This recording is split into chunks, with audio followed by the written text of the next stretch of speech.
Welcome to vidonko.com। আমি Srabanti ma'am, তোমাদের ম্যাথসের ma'am. নিয়ে এসেছি নতুন অঙ্ক।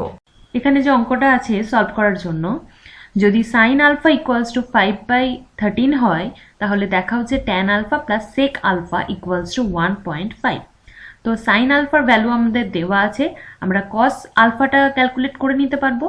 তাহলে সাইন আলফার কস আলফা পেয়ে গেলে আমরা ট্যান আলফাটাও পেয়ে যাব, আর কস আলফা পেয়ে গেলে আমরা সেক আলফাটাও পেয়ে যাব। তো ভ্যালুগুলো বসিয়ে দিলেই আমরা পেয়ে যাব প্রুফটা। ওকে, তো সাইন আলফা ইকুয়ালস টু 5/13, তাহলে কস আলফাটা আগে বের করে নিই। সাইন আলফা ইকুয়ালস টু 5/13, অতএব cos alpha equals to root over of 1 minus sine square alpha. ঠিক আছে, তাহলে root over of 1 minus sine square alpha মানে কত হবে? 5 5 25 বাই 13 13 কত? 169। এরপর সিম্পল বিয়োগ হবে, লসাগু 169 হবে, এখানে হয়ে যাবে 169 মাইনাস 25 ইকুয়ালস টু নিচে কত আসছে? এটা 169 রুট হয়ে গেলে 13 আসবে, আর ওপরের পোর্শনে আসবে 5 5 6 7 8 9 4, 2 এর পর 6 4 আর 1, মানে এটা হয়ে যাবে 12/13। ওকে, তো সাইন আলফা পেয়ে গেছি, কস আলফা পেয়ে গেছি।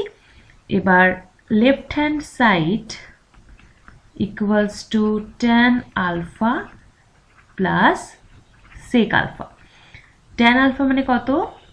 Sign alpha by cos alpha, plus sec alpha মানে হচ্ছে 1/cos আলফা।